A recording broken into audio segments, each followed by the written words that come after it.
Firman Tuhan pada hari ini dari Injil Lukas 23 ayat 33 sampai 49, mari kita renungkan bersama dengan tema kematian yang memberikan kehidupan. Saudara yang dikasihi Tuhan Yesus Kristus, orang Jepang punya karya seni yang dikenal dengan istilah kintsugi atau sering disebut dengan golden repair. Kintsugi adalah proses pembuatan gerabah porselin yang dibuat dengan sangat bagus. Lalu gerabah porselin yang sudah tercipta bagus itu dengan sengaja dihancurkan, lalu disatukan kembali dengan lem emas. Sebuah karya seni yang mahal harganya, bukan karena nampak sempurna tanpa cacat, tetapi justru dari kondisi cacat yang dinampakkan. Yang menarik, kondisi cacat atau tidak sempurna itu dinampakkan melalui proses dibangun dari kehancuran sampai menghadirkan karya seni yang begitu mahal dan berharga. Memandang salib rajaku, kurasa hancur congkakku. Itu adalah satu frase dalam lirik lagu Kidung Jemaat nomor 169 yang sangat indah untuk direnungkan dalam ibadah Jumat Agung sengsara sekaligus kematian Tuhan Yesus Kristus yang dijalaninya olehnya karena kasihnya sungguh besar dan mulia kepada Allah dan dunia yang berdosa ini. Salib bukan hanya kehancuran tubuh manusia, Yesus Kristus sendiri, tetapi kehancuran hati Allah di dalam kasihnya pada umat kepunyaannya.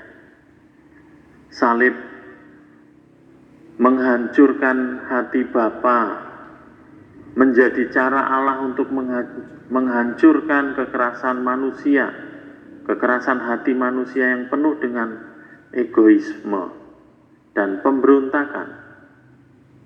Berapa banyak hari ini orang yang hidup dalam keegoisan yang semakin mendalam, ketidakpedulian pada orang lain, karena sebenarnya mereka adalah orang-orang yang miskin dalam kasih. Pengalaman mereka cenderung adalah pengalaman kekerasan dan prasangka buruk pada orang lain. Bahkan di ruang sangat pribadi tersembunyi dalam hati paling dalam. Ketika menggunakan handphonenya pun dalam dunia maya. Banyak orang yang melampiaskan kekerasan dan kebencian kepada sesama. Akibatnya, tidak bisa dipungkiri mereka juga membawa pengalaman kekerasan itu kepada orang lain yang berinteraksi atau berkomunikasi dengannya. Salib Kristus menghadirkan hubungan yang baru dalam kehidupan ini. Bukan kekerasan dibalas dengan kekerasan, melainkan sebaliknya. Kekerasan itu diampuni dan didoakan dalam ucapan-ucapan berkat di atas seluruh penderitaannya di kayu salib. Salib Kristus yang menjumpai hidup kita dan mengubah hidup kita, pastilah membawa hidup kita juga untuk menjumpai orang lain dalam kasih dan kerelaan yang serupa dengan Kristus. Kalung salib, tato salib sepanjang punggung atau dadamu tidak mengubah apa-apa. Biarlah hatimu berjumpa dengan Yesus yang tersalib, karena Dia dan salibnya yang menampakkan, mendemonstrasikan kasih Allah semestinya menghancurkan hati kita dan membawa kita melihat pengharapan di dalam Kristus yang tidak akan mengecewakan karena kasih Allah telah dicurahkan dalam hati kita oleh Roh Kudus. Masihkah hidup kita saat ini perlu dibenahi oleh salib Kristus? Ketika kita memandang salibnya, bagaimanakah perasaan kita? Dengan memandang salib Kristus, hati kita hancur.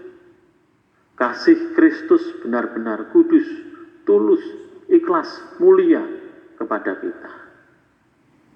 Ketika kita masih berdosa, salib Kristus sungguh-sungguh mengubah hati kita menjadi baru. Martin Luther pernah berkata bahwa kekristenan adalah tentang sebuah proses, bukan hasil. Kita terus berada dalam sebuah pergumulan akan kasih karunia Allah untuk menjadi lebih baik.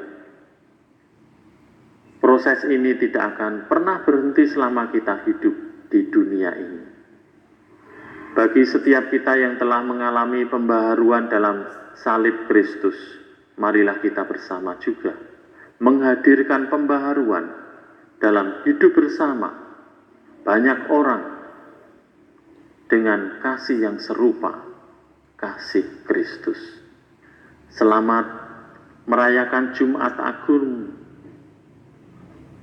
Selamat merayakan Jumat Agung dengan mengalami kehancuran hati yang congkak untuk kembali dibentuk oleh Allah dalam kasih serupa Yesus Kristus. Tuhan Yesus memberkati kita. Amin.